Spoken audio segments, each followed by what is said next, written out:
Hello and welcome to my channel. In this lecture we'll continue our discussion of the cranial nerves, and today's cranial nerve is trigeminal. So let's begin. The trigeminal nerve is the fifth cranial nerve, and it's a large nerve. It's the second largest of the cranial nerves after the optic nerve. And trigeminal comes from trigemini or triplets because after emerging from the brainstem, it divides into three main nerves. That's the ophthalmic, maxillary, and mandibular divisions. They are the major somatic sensory nerves of the head. Receive sensory information from the skin of the face, the conjunctiva, the eyes, the cornea, the eyeball, the nasal cavities and paranasal sinuses, the mucosa lining the oral cavity, the teeth, and their supporting tissues, and most of the dura mater. So it's the major sensory nerve of the head. It also conveys proprioceptive information. As you know, proprioception means the deep sensations like vibration, position of and status of the muscles and joint capsules and surrounding tissues. These are responsible for mastication, or to get information about mastication and the movement of the lower jaw and the temporomandibular joint. The trigeminal also conveys motor neurons or motor impulses to the muscles of mastication, or muscles derived from the first pharyngeal arch. That means muscles of mastication and few other muscles like the tensor villi palatini and the tensor tympani. The motor impulses run through or travel through the mandibular division that contains the motor axons, but the ophthalmic and maxillary are purely sensory divisions. As you can see here, the ophthalmic and maxillary and mandibular divisions. This is the ophthalmic, this is the maxillary, passing in foramen rotundum, and this is mandibular. They are called V1, V2, and V3. V here means the Latin for 5, so 5-1, 5-2, 5-3. It has a large sensory and small motor roots. See, this is the trigeminal nerve. This is the sensory root, and this is the motor root. See that? This is the motor root that will join the mandibular eventually, and this is the ophthalmic, and this is maxillary. Now, don't confuse this with this nerve. This is the trochlear nerve. Large trigeminal ganglion on the sensory root. It's called the Gasserian ganglion, and it lies in the Michel's cave. It's a pouch in the dura mater inside the skull.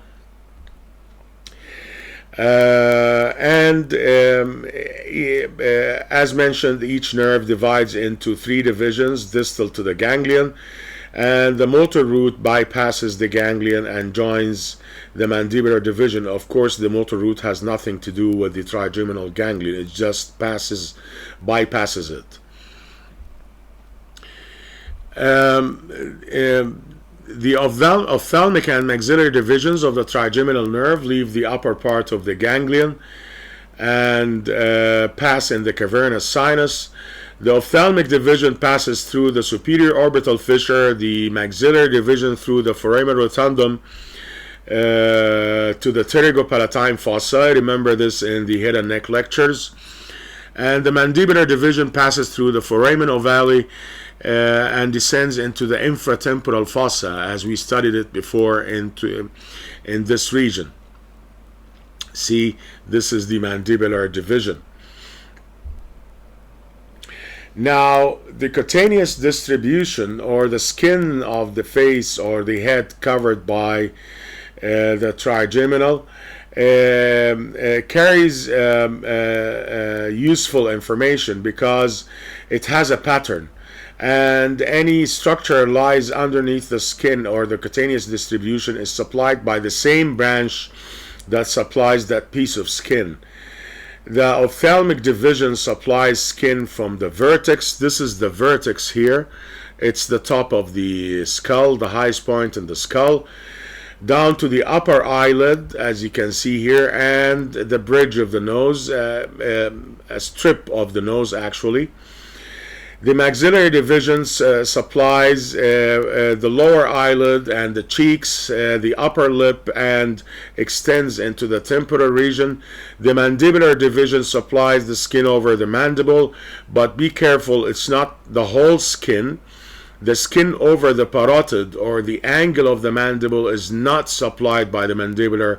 It's supplied by the great auricular nerve, as we mentioned before in the head and neck lectures. The mandibular area extends upwards, supplies the upper part of the ear pinna, and extends into the temple. Okay, so this is the pattern of supply. As mentioned, the cutaneous distribution is so useful because any structures lying deep to the cutaneous distribution is supplied by branches of the same division. For example, the eyes lie within the ophthalmic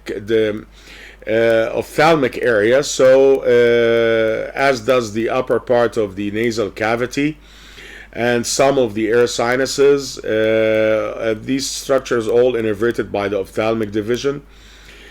The nasal cavity, the roof of the mouth, and the upper teeth are within the maxillary division area and innervated by it. And mandibular division, the branches distributed to the lower teeth, the tongue, and the floor of the mouth, and which are supplied by the same division of the trigeminal, which is the mandibular nerve. Now, the trigeminal nuclei, the trigeminal nucleus extends all over the brainstem and even into the upper parts of the spinal cord, as you can see here. This is the sensory nuclei, and this is the motor nucleus of the trigeminal in the pons.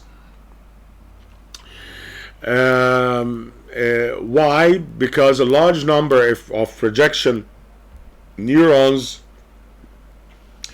required to ensure accurate localization and discrimination of sensory information means that with your tongue you can feel the tiniest piece of food lodged between the teeth, and you can imagine or apprehend the sensitivity of the lips, for example. All this is required for accurate sensations of the oral cavity. The trigeminal sensory nuclei, often referred to as the trigeminal sensory nuclear complex, TSNC, and subdivided into different components. The fibers conveying the discriminative touch from the upper sensory neurons synapse in the principal sensory nucleus, which is this nucleus, principal sensory nucleus, and located in the dorsolateral part of the pons. Some of the smaller diameter processes for simple touch and pressure also synapse in this nucleus. Now, the spinal nucleus, which is this part, most of the central processes for simple touch and pressure in the sensory root and the sensory root and the small processes for pain and temperature turn inferiorly as they enter the brainstem, as you can see here, that forms the spinal tract of the trigeminal, which lies lateral to the to the spinal nucleus. The spinal nucleus continues above with the chief sensory nucleus and below with the dorsal horn of the spinal cord. And of course, as the tract descends, it diminishes in size because it distributes its fibers all over the spinal nucleus. And the fibers here, or the processes here in the spinal tract, are somatotopically arranged. Those from the ophthalmic division run in the tract's anterior part, those from the mandibular division in the posterior part, and those from the maxillary division in between the anterior and posterior parts. So it has a somatotopic representation, the tract itself. Also, the spinal nucleus is composed of 3 subnuclei. The subnucleus oralis, or nucleus oralis, is associated with transmission of discriminative fine touch from the orofacial region, and is continuous with the principal sensory nucleus of the trigeminal.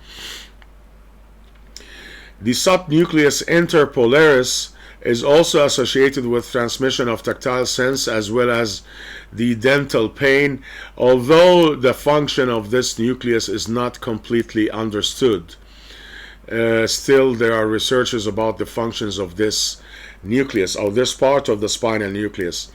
The subnucleus caudalis is associated with the transmission of nociception, means pain, sensation, and temperature sensations or thermal sensations from the head. So we have the subnucleus oralis, the subnucleus interpolaris, and the subnucleus caudalis. The nucleus caudalis itself, or the subnucleus caudalis, has a similar cellular composition to the dorsal horn of the spinal cord. Remember the substantia gelatinosa of Rolando and the dorsal horn of the spinal cord, lamina 1 and 2. Most of the processes ending in this part of the nucleus convey pain sensation and temperature sensations, and the most caudal part of the nucleus caudalis blends with the upper cervical segments, as mentioned before, of the dorsal horn, and receive processes conveying pain and temperature from the upper cervical spinal nerves.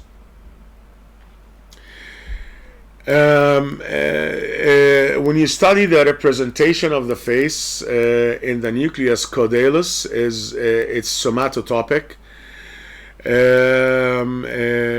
You can divide it into a series of semicircular zones, as you can see here, zone A and B and C and D.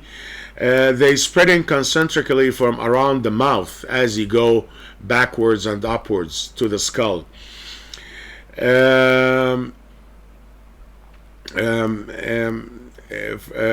They form those from around the mouth, they form the innermost area and project to the uppermost segment of the nucleus caudalis, as you can see here. This is the representation of the nucleus caudalis. As you go backwards, or succeeding zones, they are represented in more inferior segments of the subnucleus, the outermost zone being the lowest part, represented in the lowest part of the nucleus caudalis. This arrangement is called or referred to the onion skin representation of the facial zones. And the somatotopic arrangement of the trigeminal nucleus caudalis is believed to apply to only nociception and temperature. Now, fibers projecting to the thalamus from the chief and spinal nuclei cross over in the brainstem and travel to the contralateral thalamus in the Trigeminothalamic Tract, Trigeminothalamic tract. I'll show it to you here. This is the trigeminothalamic tract. See, crossing to the opposite side and ascending to the thalamus. Now, the part of the nucleus of the thalamus responsible for receiving input from the head is the ventropostromedial nucleus of the thalamus, while we studied that all sensations from the body come to the ventropostrolateral nucleus of the thalamus. So remember, the trigeminal projects to the ventropostromedial nucleus of the thalamus. Now, some neurons projecting from the spinal nucleus connect directly with motor nuclei of various cranial nerves for reflex responses. An example of connection of between the nuclei of the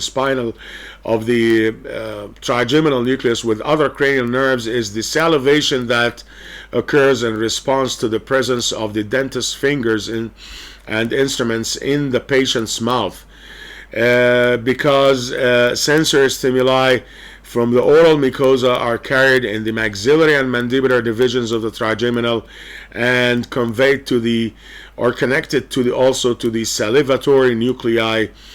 And we studied that the salivatory nuclei are the parasympathetic nuclei, the secretomotor nuclei for the salivary glands. The superior and inferior salivatory nuclei, of course. The superior salivatory connected to the facial, the inferior salivatory connected to the glossopharyngeal nerve. Now, the mesencephalic nucleus, which is the upper part of the TSNC, extends superiorly from the principal sensory nucleus into the lateral part of the midbrain. And it receives proprioception, and these proprioception impulses are unusual in that their cell bodies are located in the mesencephalic nucleus itself rather than in the trigeminal ganglion as expected. So remember that the mesencephalic nucleus contains the cell bodies of the processes conveying proprioception. Proprioception is conveyed from information from muscle spindles in the jaw muscles and proprioceptive endings in the temporomandibular joint and the periodontal tissues of the lower teeth in the mandibular division of the trigeminal nerve. And they also travel from endings in the supporting tissues of the upper teeth in the maxillary division of the trigeminal nerve.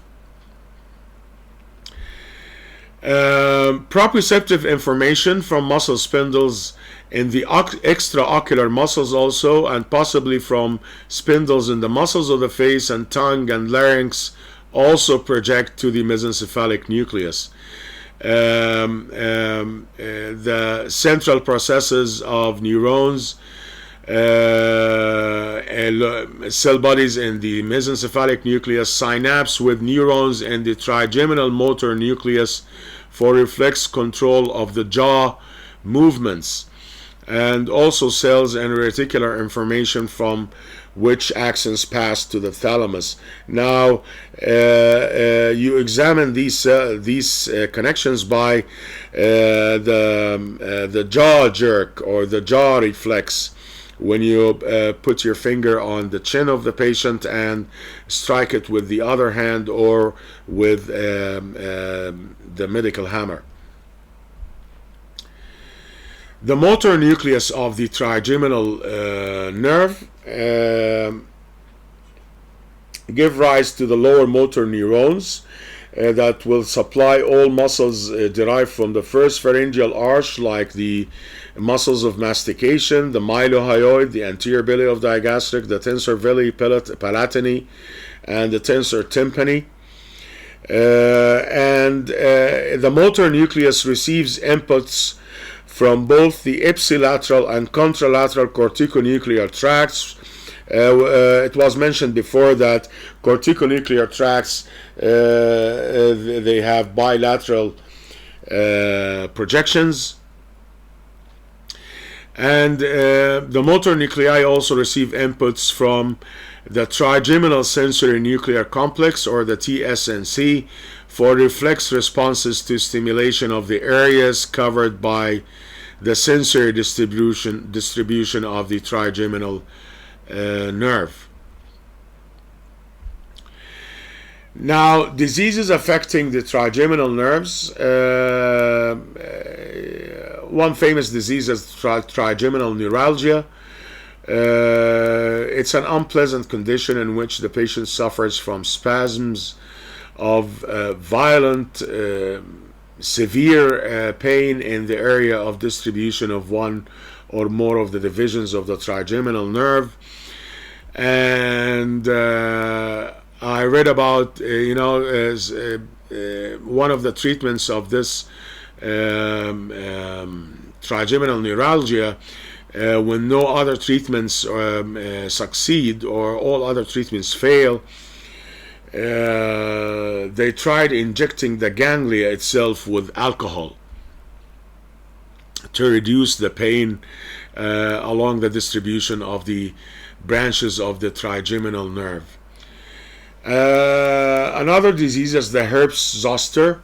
It's a virus that causes chickenpox in the childhood, and it unfortunately the virus lies or remains in the sensory nerve ganglia following the previous infection.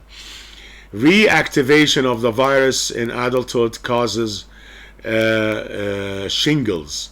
It's small crops of small lesions similar to those seen in chickenpox. Now, the trigeminal ganglion may be the site harboring this virus and may be involved in shingles. When it's affected, the pain and lesions occur on the face and in the mouth, and their distribution depends on the parts of the trigeminal ganglion involved. If the ophthalmic division is affected, the lesion may occur on the cornea, and in this case it will cause, without treatment or without preventative treatment, may produce scarring with permanent impairment of vision. So it's a serious condition. Also, the virus may move centrally rather than peripherally and enter the cranial cavity, producing viral encephalitis.